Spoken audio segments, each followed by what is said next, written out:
Periodic film handle చేయడమే చాలా tough అని చెప్పొచ్చు.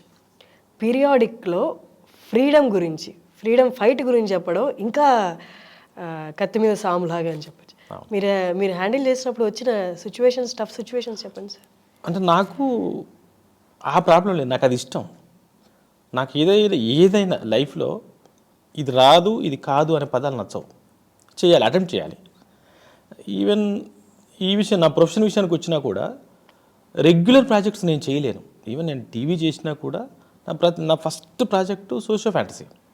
అప్పటికి అసలు ఈ విఎఫ్ఎక్స్ అనేది రాలేదు. అవిడ్ అనేది కూడా మన హైదరాబాద్లో ఓన్లీ 4 ఉండేది అప్పట్లో. ఈనాడులో ఉండేది, ప్రసాద్స్లో ఉండేది, జెమ్నీలో ఉండేది, మా ఆర్కేలో ఉండేది, రాఘవేంద్ర 4 ఉండేది అవిడ్స్. కొత్తలో అవిడ్లో ఓన్లీ 2 లేయర్స్ ఉండేది. ఓన్లీ ప్లగిన్ అని ఉండేది, సఫైర్ ఉండేది. దాంతో మేము ఇప్పుడు గ్రాఫిక్స్ ఎలా చేస్తున్నామో అలా చేసేవారు. నా ఫస్ట్ ప్రాజెక్ట్ అంటే ఇప్పుడు స్లో మోషన్ అంటాం మనం. స్లో మోషన్ ఇప్పుడు వేస్తే జస్ట్ ఇలా చేస్తాము, కొట్టేస్తాం, రెండర్ అయిపోతే అలా వచ్చేస్తుంది. అప్పుడు ఒక స్లో మోషన్ ఎఫెక్ట్ వేస్తే 1 అవర్ ఇంటికి వెళ్ళి రావచ్చు హాయిగా, అది రెండర్ అయి రావడానికి. సో అప్పుడు నేను అవిడ్ చేసిన తర్వాత 1 ఇయర్ తర్వాత మా డైరెక్టర్స్ అసోసియేషన్లో మీటింగ్ పెట్టి మురారి సినిమా వచ్చింది, కృష్ణవంశీ గారు ఫస్ట్ టైం అవిడ్ వాడారు, ఎడిటింగ్ ఇలా ఉంటుంది, చాలా ఈజీగా ఉంటుంది, మీరు అందరు నేర్చుకోండి అని క్లాసులు చెప్తాను. అప్పుడు నేను 1 ఇయర్ చేస్తున్నాను. సో అలా నాకు వచ్చిన ప్రతి ప్రాజెక్టు కూడా ఇలాంటిదే. రెగ్యులర్ ప్రాజెక్ట్ నాకు చేయను నేను. ఆ తర్వాత కె విశ్వనాథ్ గారిని డైరెక్ట్ చేసి, కె విశ్వనాథ్ గారిని కూచిపూడి బ్యాలే చేయించి ప్రతి ఎపిసోడ్కి ఆయనతో డ్యాన్స్ చేయించాను నేను. అదొక తర్వాత ఒక స్వర్ణ ఖడ్గం అని మళ్ళీ ఒక పీరియాడిక్ సబ్జెక్టు, ఫోక్లోర్ ఫ్యాంటసీ. అది దానికి 7 crores పెట్టి సెట్స్ వేసాం మేము దానికి. అలా నేను ప్రతిదీ ఆ విధంగానే తీసుకున్నాను కాబట్టి ఇది నాకు పెద్దగా ఛాలెంజింగ్ ఏమి అనిపించలేదు. అయితే ఏంటంటే లొకేషన్కి వచ్చినాక ఏదేమైనా ప్రొడ్యూసర్గా కొత్త, ప్రొడక్షన్ హౌస్గా కొత్త, ఇలాంటప్పుడు ఏంటంటే ఒక బడ్జెట్ అనుకుంటే ఆ బడ్జెట్ మారిపోతున్నప్పుడు కొంచెం ఇబ్బంది అవుతుంది. ఎందుకంటే డైలీ మినిమం 200 మెంబర్స్ జూనియర్స్. తర్వాత ఈ సెట్ 10 రోజులు వేస్తే ఇది మార్చేసి ఇంకొక సెట్ ఓ 6 monthsలో చేద్దాం అనుకున్నది 1.5 years చేయాల్సి వచ్చింది సెట్స్ వేయడం కోసం. తర్వాత గుర్రాలు అని ఇలాంటి గుర్రాలు, ఒక గుర్రం మనుషులే వినరు, గుర్రాలు ఏమిటే మాట, ఇలాంటి ప్రాబ్లమ్స్ వచ్చినాయి తప్ప వర్క్ పరంగా నాకు ఇష్టం కాబట్టి చాలా హ్యాపీగా చేశాను. మిగతా వాళ్ళు ఎవరు చేసినా 1 సంవత్సరం టైం తీసుకుంటే నేను 6 monthsలో చేయగలను. ఈ ప్రాజెక్ట్ చేశాను. అది సార్, దీనికి మూవీతో పాటు రెడీగా ఆథెంటిక్ ఇన్ఫో చేతిలో పెట్టుకోవాలి. ఎక్కడి నుంచి ఏ క్వశ్చన్స్ వస్తాయో తెలియదు. అండ్ రీసెర్చ్ వర్క్ కూడా నార్మల్ మూవీ చేసేదానికి 10 times more చేసి ఉండాలి. మీరు ఒక్కసారి మీ ఆథెంటిక్ సోర్స్ ఏంటి సార్ ఈ మూవీ బిల్డ్ చేయడానికి? ఒకసారి దాని గురించి చెప్తారా? నాకేమైందంటే ఎప్పుడైతే ఈ సినిమా చేద్దాం అనుకున్నామో కథ ఎక్కడి నుంచి స్టార్ట్ చేయాలో అర్థం కాల. ఫస్ట్ రజాకార్ వ్యవస్థ నుంచి తీసుకున్న రజాకార్ వ్యవస్థ వచ్చింది నిజాం పాలనలో. నిజాం పాలన ఉన్నది 224 years. సో రజాకార్ వ్యవస్థ ఉన్నది లాస్ట్ నిజామే, కానీ ఫ్రీడమ్కు ముందే స్టార్ట్ అయ్యేవాళ్ళ. సో దీన్ని ఎక్కడి నుంచి స్టార్ట్ చేద్దాం అనుకున్నప్పుడు కొంచెం ఇబ్బంది అయింది. ఓకే, దానికోసం ఎక్కడి నుంచి స్టార్ట్ చేస్తే బాగుంటుంది, రజాకార్ వ్యవస్థ ఎక్కడి నుంచి వచ్చింది, so and so party MIM party వచ్చిన దగ్గర నుంచి ఆ తర్వాత రజాకార్ వ్యవస్థ వస్తుంది. ఇలాంటి దగ్గర కొంచెం ఇబ్బంది అయ్యింది. కానీ దేశానికి స్వతంత్రం వచ్చింది, మనకు రాలేదు అనే ఆలోచనలోకి వెళ్తే ఈజీ అయిపోయింది. ఓకే, దేశానికి స్వతంత్రం వచ్చింది, మనకు రాలేదు అనే దగ్గరికి వెళ్ళినప్పుడు నాకు కరెక్ట్గా ఓకే ఇదే కథ, ఇందులో నుంచి వెళ్ళొచ్చు అన్న తర్వాత దీనికి సంబంధించి చాలా పుస్తకాలు ఉన్నాయి, చాలా ఉన్నాయి.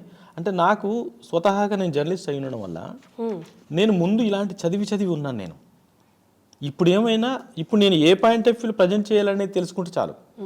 సబ్జెక్టు దాదాపుగా తెలుసు నాకు. ఇప్పుడు నేను ప్రజెంట్ చేయాల్సిన పాయింట్ ఆఫ్ వ్యూ మాత్రం సెలెక్ట్ చేసుకోగలిగితే చాలు. తర్వాత ఏంటంటే కొంచెం అథెంటిక్ బుక్స్ చూడాలి. ఎందుకంటే చాలామంది రాస్తారు, ఊహలు రాస్తారు, కానీ దీనికి అథెంటిక్ ఉన్నాయి. ఇది కొన్ని గవర్నమెంటే ఉన్నాయి. అందుకైతే మన లైబ్రరీస్ కాపాడలేకపోయినాయి, కానీ మీకు లండన్ లైబ్రరీ అట్లాంటి దగ్గర ఇంకెక్కువ ఉంటాయి. ఇక్కడ ఒక పెద్ద ఆయన దగ్గర ఒక బుక్ దొరకడం అలాంటివి కొన్ని ఉన్నాయి.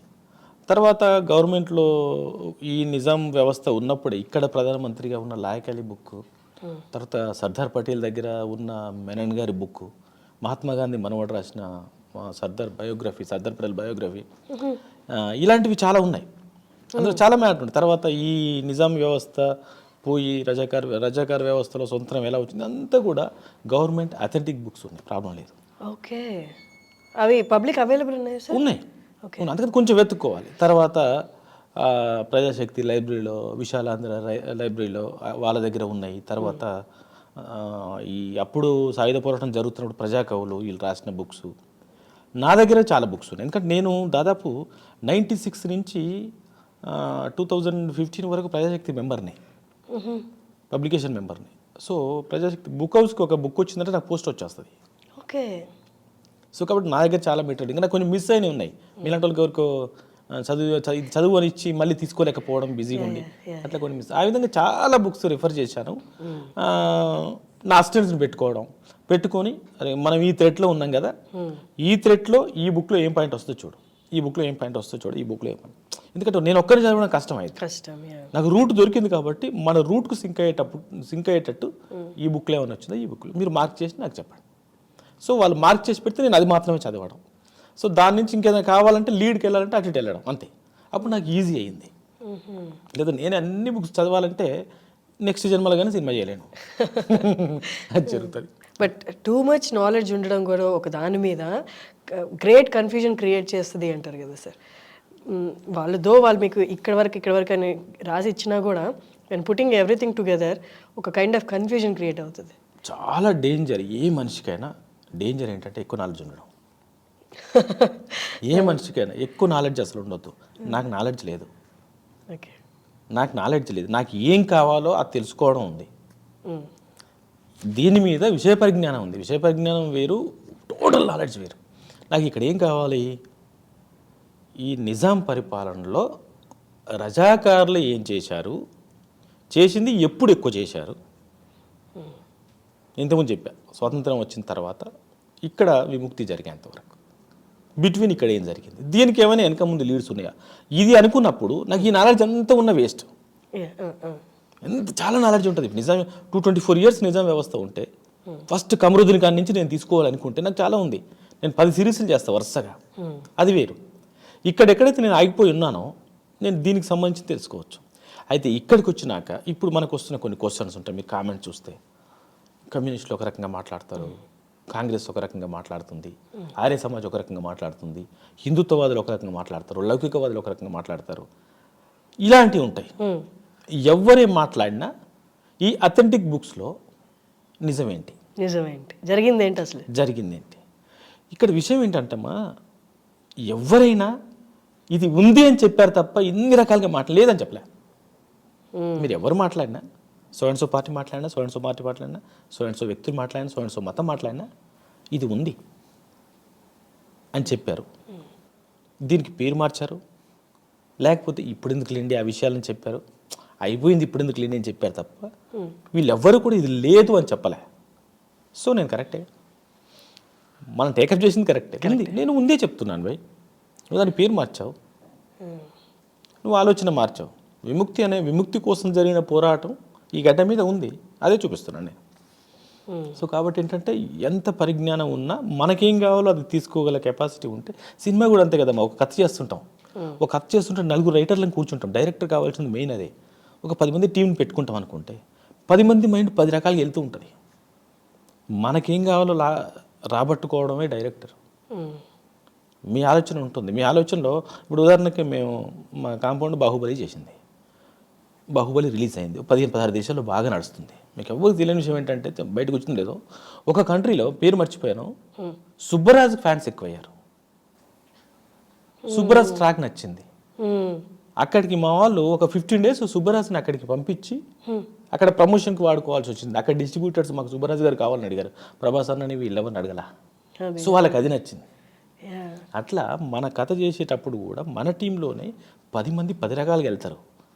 బట్ మనం వేసే రూట్ ఏంటి, ఈ రూట్లో మనం వెళ్ళాలి అనే జడ్జిమెంట్ డైరెక్టర్కి ఉండాల్సిందే. అది ఈ సబ్జెక్ట్ కదా, ఏ సబ్జెక్ట్ చేసుకున్నా అప్పుడు ఒకే వెళ్తుంది. లేనప్పుడు ప్రతిదీ నచ్చుతుంటుంది. హోటల్కి వెళ్తే అన్నీ నచ్చుతాయి, అన్ని తింటే అయిపోతాం.